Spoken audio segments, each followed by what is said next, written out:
দেখো, আজকে তোমাদের ক্লাস 10-এর একটি গুরুত্বপূর্ণ প্রশ্ন প্রায় আসে। এটা হচ্ছে শুষ্ক অঞ্চলে বায়ু ও জলধারার মিলিত কার্যের ফলে সৃষ্ট ভূমিরূপ। আমরা কি জানি? আমরা জানি শুষ্ক অঞ্চলে সাধারণত মরুভূমিতে বায়ুর কার্যটা বেশি হয়। বায়ুর ক্ষয় কার্যের ফলে, সঞ্চয় কার্যের ফলেই ভূমিরূপ বেশি সৃষ্টি হয়। কিন্তু কখনো কখনো কি হয়, বায়ুর কার্যের ফল হয়, আবার জলধারার মিলিত কার্যের ফলও হয়। কি হয়, মরুভূমিতে সাধারণত বৃষ্টিপাত খুব কম হয়, কিন্তু যখন হয় মুষলধারেই হয়। এবার এই মুষলধারে এমনই বৃষ্টিপাত হয় যে কখনো বন্যারও সৃষ্টি হয়ে যায়। এবার এই জলটা হঠাৎ করে যখন বেশি আকারে হয় বৃষ্টিপাতটা, তখন কি হয়, মরু অঞ্চলে পার্বত্য অঞ্চল থেকে নিচের দিকে জলটা যখন গড়িয়ে আসে, তখন কিছু জলধারা সৃষ্টি হয়ে যায়। অটোমেটিক একটা জলধারা সৃষ্টি হয়, একটা ধারা দিয়ে জলটা পরিবাহিত হয়। এবার এর ফলে নানা রকম ভূমিরূপ সৃষ্টি হয়। তাহলে আজকে আমরা সেটাই দেখব যে জলধারা এবং বায়ুর ক্ষয়কার্যের ফলে, মিলিত ক্ষয়কার্যের ফলে কি কি ভূমিরূপ সৃষ্টি হয়। দেখো, ফার্স্ট কি বলা হচ্ছে, ওয়াদি। ওয়াদি হচ্ছে এই দুটার মিলিত ক্ষয়কার্যের ফলে সৃষ্ট একটা ভূমিরূপ। জিনিসটা কি আমরা দেখি যে ওয়াদি হচ্ছে কি, মরু অঞ্চলে যখন একটা জলধারা সৃষ্টি হচ্ছে প্রচণ্ড বৃষ্টিপাতের ফলে, এই জলধারা না ক্ষণস্থায়ী হয়, বেশি দিন থাকে না। কিছুদিন বর্ষাকাল বৃষ্টি হইলো, সেটা প্রবাহিত হলো কয়েকদিন, আবার যখনই বৃষ্টি হচ্ছে না সেটা শুকিয়ে যাচ্ছে। মরু অঞ্চলে ক্ষণস্থায়ী, অল্প দিনের জন্য নদীটা সৃষ্টি হয়। এই অল্প দিনের নদীটা যখন জলটা বয়ে যাচ্ছে, বয়ে যায় কিছুদিন পরে শুকিয়ে যাচ্ছে, এই শুকিয়ে গিয়ে যে চিহ্নটা থেকে যাচ্ছে, নদী খাতটা থেকে যাচ্ছে, সেই নদী খাতটাকে আমরা বলবো ওয়াদি। দেখো উৎপত্তি কি বলছে, মরুভূমিতে হঠাৎ বৃষ্টি হলে ক্ষণস্থায়ী নদী খাত সৃষ্টি হয় এবং পরে জলাশয় শুকিয়ে গেলে নদী খাতের চিহ্ন থেকে যায়। এভাবেই ওয়াদির সৃষ্টি হয়। বৈশিষ্ট্য আমরা কি বলতে পারি যে এক একটা ওয়াদির বৈশিষ্ট্য কি হতে পারে। ফার্স্ট বৈশিষ্ট্য কি বলছে, মরু অঞ্চলে ক্ষণস্থায়ী নদী, বেশি দিন থাকবে না। ক্ষণস্থায়ী মানে অনেক দিন থাকবে না, কিছুদিনের পরেই সেটা নদীটা কি হয়ে যাবে, একদম শুকিয়ে যাবে। 2 নম্বর কি বলছে, ওয়াদি সাধারণত গভীর ও সর্পিলাকার নদী খাত হয়। ওয়াদিগুলো কি হবে, গভীর হবে এবং সর্পিলাকার, আঁকা বাঁকা হবে। এটা সোজা হবে, সর্পিলাকার মানে সাপের মতো আকার ধারণ করবে, আঁকা বাঁকা ধারণ করবে। আর এটা কি হবে, অত্যন্ত গভীর হবে। নেক্সট আমরা ছবিটা দেখে নিই, যেটা কি, দেখো ওয়াদির ছবি। ওয়াদি কি হচ্ছে, মরু অঞ্চলে ভূমিরূপ সাধারণত কি হয়, একটু এবড়ো খেবড়ো কম হয়, কারণ বায়ু পর্যবেক্ষণ বেশি হয়, আর শিলাগুলা সাধারণত উপরেরটা ক্ষয়ে গিয়ে, বায়ুর দ্বারা ক্ষয়ে গিয়ে এটা একটু প্লেন টাইপের হয়। এবার এখানে কি হচ্ছে, হঠাৎ করে যখন বৃষ্টি হচ্ছে, হঠাৎ করে বৃষ্টি পড়তেছে উপর থেকে, পড়ার ফলে কি হয়, উচ্চভূমি থেকে জল কি হয়, উচ্চভূমি থেকে নিম্নভূমিতে গড়িয়ে আসে। এবার গড়িয়ে আসার সময় একটা খাত বরাবর জলটা প্রবাহিত হয়। হওয়ার ফলে এই খাতটাই যখন শুকিয়ে যায়, তখন তাকে আমরা ওয়াদি বলি। না শুকালে ওয়াদি বলবো না, শুকিয়ে যাওয়ার পরে ওয়াদি বলবো। দেখেন এটা একটা অন্য কালার দিয়ে দেখানো আছে, বালির কালার দিয়ে, এটা বালিগুলো, শুকনো বালিগুলো পড়ে থাকবে, এটাকে আমরা ওয়াদি বলবো। আমরা এটাই যদি ছবি তোমরা যদি A3D আঁকতে পারো তাহলে তো খুবই ভালো। আবার এই ছবিটাই যদি তোমরা পরীক্ষার খাতায় যখন আঁকবে, কিভাবে আঁকবে, পরীক্ষার খাতায় একদম সহজভাবে আঁকতে পারো। আমি সাইডে দেখাচ্ছি, দেখো।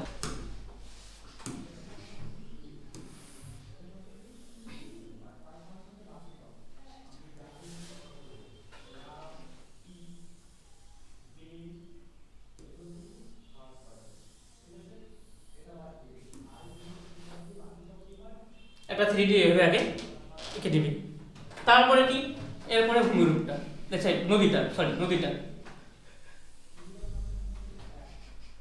একটা নদী খাতটা প্রবাহিত হলো।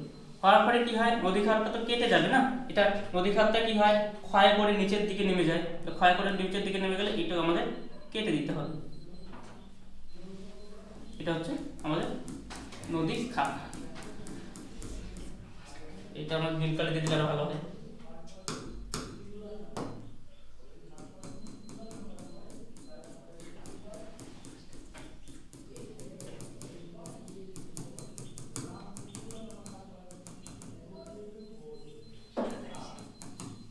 এটা হচ্ছে ওয়াদির ছবি, এটা তোমরা ওয়াদির ছবি করতে পারো, এভাবেই করবে। তাহলে আমরা উদাহরণ হিসেবে দেখতে পারি কি যে ওয়াদি কোথায় দেখা যায়, নাবিক মরুভূমির বিখ্যাত ওয়াদি ওয়াদি কুচ। নাবিক মরুভূমিতে একটা বিখ্যাত ওয়াদি আছে যেটার নাম কি ওয়াদি কুচ। এরপরে আছে পেডিমেন্ট। দেখো ওয়াদির পরে পেডিমেন্টটা কিভাবে সৃষ্টি হচ্ছে, প্রথমে আমরা উৎপত্তি দেখে নেব যে পেডিমেন্ট। তা পেডিমেন্ট শব্দের অর্থ আগে জেনে নিই যে পেডিমেন্ট শব্দের অর্থ কি। পেডিমেন্ট শব্দের অর্থ হচ্ছে পর্বতের পাদদেশ।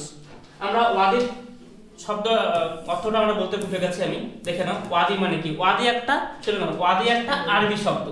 ওয়াদি কিন্তু একটা আরবি শব্দ।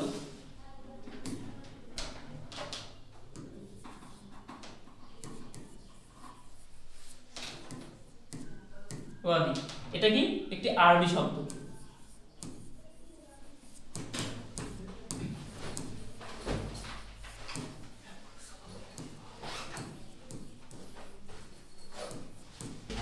যার অর্থ বাংলা অর্থ আমরা কি বলতে পারি, এর বাংলা অর্থ আমরা কি বলতে পারি, এটা হচ্ছে শুষ্ক নদীখাত। শুষ্ক নদীখাত।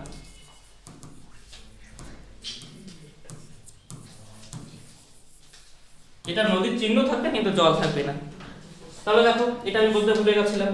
এবার তাহলে আমরা কোথায় যাচ্ছিলাম, কোথায় ছিলাম, পেডিমেন্টে। পেডিমেন্টে চলে যাবো। দেখো পেডিমেন্ট শব্দের অর্থ কি বললাম, পর্বতের পাদদেশ, পর্বতের নিচে। হ্যাঁ, এবার উৎপত্তি এটা কিভাবে সৃষ্টি হচ্ছে, যে বায়ু প্রবাহ ও জলধারার মিলিত কার্যের ক্ষয় কার্যে উচ্চভূমি বা ইনসেলবার্জের পাদদেশে যে প্রায় সমতল মৃদু ঢাল বিশিষ্ট ভূভাগের সৃষ্টি হয় তাকে পেডিমেন্ট বলে। মানে পর্বতের পাহাড় মরুভূমি অঞ্চলে পর্বতের পাদদেশে বা ইনসেলবার্জ অনুচ্চ যে টিলাগুলো আমরা ইনসেলবার্জ দেখতে পাই মরুভূমিতে, তার পাদদেশে কি হয়, প্রায় সমভূমি, একদম সমানে প্রায় সমভূমি এবং মৃদু ঢাল বিশিষ্ট। ঢালটা একটু থাকবে, সেটা 1 থেকে 7 ডিগ্রির মতো এর মধ্যে হতে পারে, থাকবে। হ্যাঁ, সেই ধরনের যে একটা সমভূমি সৃষ্টি হয় তাকে আমরা সমতল মৃদুভূমি ঢাল বিশিষ্ট সমভূমি, তাকে আমরা বলি পেডিমেন্ট। এবার এর বৈশিষ্ট্য আমরা কি বলতে পারি, যে 1 নম্বর বলছে এর ঢাল গড়ে 1 থেকে 10 ডিগ্রির মধ্যে হতে পারে। ঢালটা কি হয়, দেখো ছবিতে দেখা যাচ্ছে এই পর্বতটার পাদদেশের পরের যে অংশটুকু এটা হচ্ছে পেডিমেন্ট। এর ঢাল কি হচ্ছে, একদম সমান নয়, কিন্তু ঢালটা একটু ঢালু আছে, মানে 1 থেকে আমরা 10 ডিগ্রির মধ্যে দেখতে পাচ্ছি এই ঢালটা। হ্যাঁ, তারপর কি হয় দেখো এই কি, এটা হচ্ছে অনুচ্চ টিলা বা আমরা মরুভূমি অঞ্চলের পাহাড় বলি। এবার এর পাদদেশে মরুভূমি অঞ্চলটা ঠিক নিচের অংশটুকু যেখানে আমরা ছোট ছোট খন্ড খন্ড দেখতে পাচ্ছি, এগুলো হচ্ছে পলিবলিক আকর নুড়ি। এটা কি, এটা সঞ্চিত হয়ে হচ্ছে পেডিমেন্ট ইত্যাদি থাকতে পারে বলছে পর্বতের পাদদেশে। এরপরে আমরা কি দেখব, পেডিমেন্ট সম্পূর্ণ উন্মুক্ত হতে পারে। এবার এখানে একটা কোশ্চেন আছে যে পেডিমেন্ট সম্পূর্ণ উন্মুক্ত বলছে, যদি সেখানে নুড়ি বালি কাপড়ের আস্তরণ করে থাকে তাহলে তো উন্মুক্ত নয়। আমরা এটা কি বলবো, পেডিমেন্ট সম্পূর্ণ উন্মুক্ত হতে পারে আবার নাও পারে। যদি সেটা এভাবে আস্তরণ দেখা যেতেও পারে, নাও যেতে পারে, এটা উন্মুক্ত হতে পারে, নাও হতে পারে। তাহলে এই অংশটা আমরা কি বলবো, পেডিমেন্ট। তারপরে আসে উদাহরণ দেখি কোথায় দেখা যায়। উদাহরণ আমরা দেখতে পাই এটা যে উত্তর আফ্রিকার আটলাস পর্বতের পাদদেশে, হ্যাঁ, কোনো পাদদেশের কোনো অংশে, মানে একটু আটলাস পর্বত থেকে একটু দূরে, সেটা কি হয়, এরকম পেডিমেন্ট অনেকগুলো লক্ষ্য করা যায়। দেখো এরপরে আসে বাজাদা। বাজাদা কি, ছবিতে আমরা তো আগে দেখে নাও, ছবিতে যে পর্বতের পাদদেশের পরে ফার্স্ট যে অংশটা আমরা পেলাম সেটা হচ্ছে পেডিমেন্ট। এবার পেডিমেন্টের পরে যে ভূমিরূপটা সৃষ্টি হচ্ছে সেটা হচ্ছে বাজাদা। এবার মনে রাখবে তোমরা এখানে একটা, যে পেডিমেন্ট যে আমাদের সৃষ্টি হচ্ছে এটা বায়ু এবং জলধারার সঞ্চয় কার্যের ফলে হচ্ছে। আমি ছবিতে দেখাচ্ছি তোমাদের, ছবি এঁকে।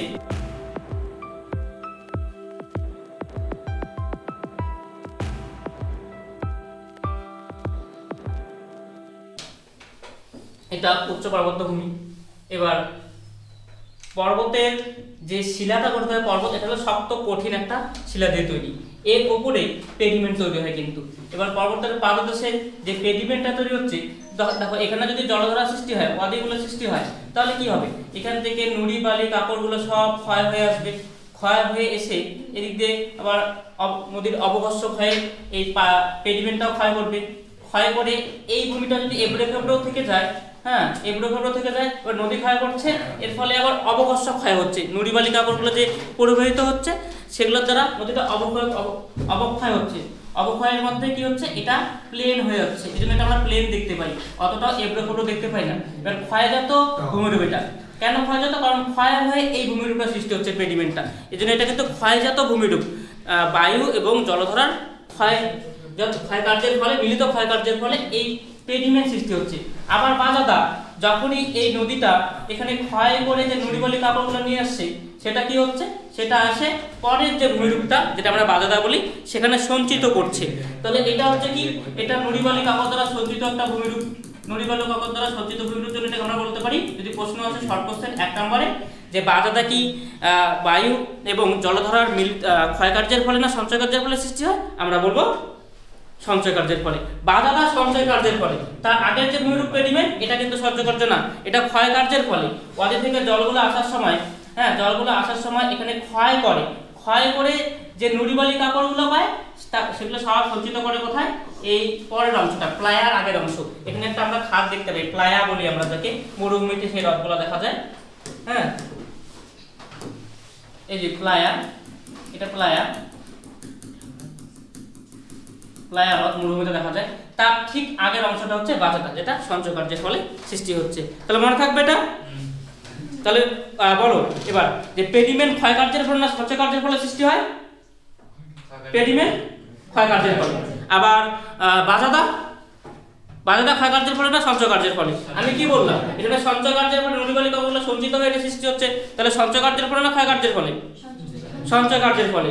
এবার দেখো, যেহেতু এটা সঞ্চয় কার্যের ফলে সৃষ্টি হয়, আমরা নদীতে যা দেখতে পাই, আমাদের পাশেই তিস্তা নদী আছে, তোমরা সেখানে গেলে দেখতে পাবে যে যখনই বালিগুলো সঞ্চিত হয়, সঞ্চিত উঁচু যে জায়গাটায়, মানে যেটা সঞ্চয় কার্যের ফলে সৃষ্টি হচ্ছে যে ভূমিরূপটা বাজাদা, সেখানে কি হচ্ছে, আস্তে আস্তে না এখানে সঞ্চিত হতে হতে এটা কি হবে, এটা অনেকটা এভাবে উঁচু হয়ে যায় ভূমিরূপটা, সঞ্চিত হতে উঁচু হয়ে যাবে। এই জন্য এটা কি হয়, বাজাদা হয় অনেকটা উত্তল প্রকৃতির, উত্তল মানে উত্তল হয়ে যাবে। আবার যেহেতু পেডিমেন্টটা কিন্তু ক্ষয় কার্যের ফলে সৃষ্টি হচ্ছে, এবার এটা দিন দিন আবার ক্ষয়ে গিয়ে অনেকটা এরকম করে বেঁকে যায়।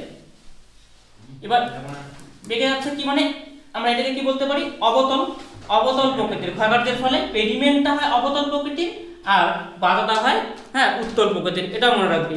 তাহলে দেখো এবার বাজাদাটা আমরা সংজ্ঞাতে দেখে নিই। উৎপত্তি কিভাবে হচ্ছে, বলছে পেডিমেন্টের উপর দিয়ে প্রবাহিত জলধারার সঙ্গে আসা নুড়ি বালি কাকড় প্রভৃতি ঢালে নিম্নাংশে অর্থাৎ পেডিমেন্টের পাদদেশে সঞ্চিত হয়ে ত্রিকোণাকার পলল বেদনী সৃষ্টি করে। এই ধরনের অনেকগুলি ভূমি পরস্পর যুক্ত হলে যে বড় আকারের পললভূমি গঠিত হয় তাকে বলে বাজাদা। এবার বাজাদা কিভাবে সৃষ্টি হচ্ছে, এটা পেডিমেন্টের উপর দিয়ে যখন জলধারা প্রবাহিত হচ্ছে, তার সঙ্গে যে নুড়ি বালি কাকড়গুলো সেগুলো বয়ে নিয়ে এসে তারপরের ভূমিরূপে ফেলছে, সঞ্চয় করছে, সেখানে বাজাদা সৃষ্টি হচ্ছে। এবার এই বাজাদাগুলো কি হয়, ত্রিকোণাকার পলল বেদনের মতো অনেকগুলো আকারে সঞ্চিত হয়, হতে অনেকগুলো যখন আমরা এই পলল বেদনীগুলো দেখতে পাই, তখন একসঙ্গে আমরা তাকে বলি বাজাদা বা বাহাদা। তাহলে আমরা এই বাজাদা বা বাহাদা এই শব্দের এটা একটা ফরাসি শব্দ, এর অর্থ কি বলতে পারি, এর অর্থ বলতে পারি আমরা বাংলায় যে একাধিক পলল শঙ্কু, ত্রিকোণাকার যে পলল বেদনী তাকে পলল শঙ্কু আমরা বলি, পলল শঙ্কু যুক্ত ভূমিরূপ, এটি বলতে পারি এর অর্থ হিসেবে। দেখো এটার বৈশিষ্ট্য, বাজাদার বৈশিষ্ট্য যে কি হয়, এটা সবসময় কি হবে, পেডিমেন্টের সামনে গড়ে ওঠা বাজাদা সম্পূর্ণরূপে সঞ্চয়িত ভূমিরূপ। আমি একটু আগেই বললাম যে এটা পেডিমেন্টের সামনে গড়ে উঠবে আর এবংটা সঞ্চয়িত ভূমিরূপ, একটু আগে বললাম। তাহলে একটা বৈশিষ্ট্য আমরা এখান থেকে বলতে পারি। 2 নম্বর বৈশিষ্ট্য কি, যে পেডিমেন্টের দিকে বাজাদার খাড়া অবতল ঢাল সৃষ্টি হলেও পেডিমেন্টের দিকে বাজাদার কি হয়, অবতল। আমি বলছি পেডিমেন্টটা অবতল ভূমিরূপ, ক্ষয়কার্যের ফলে হয়ে গিয়ে নিচু হয়ে যায়, অবতল হলেও প্লায়ার কাছে ঢাল খুব কম বা একেবারে শূন্য হতে পারে।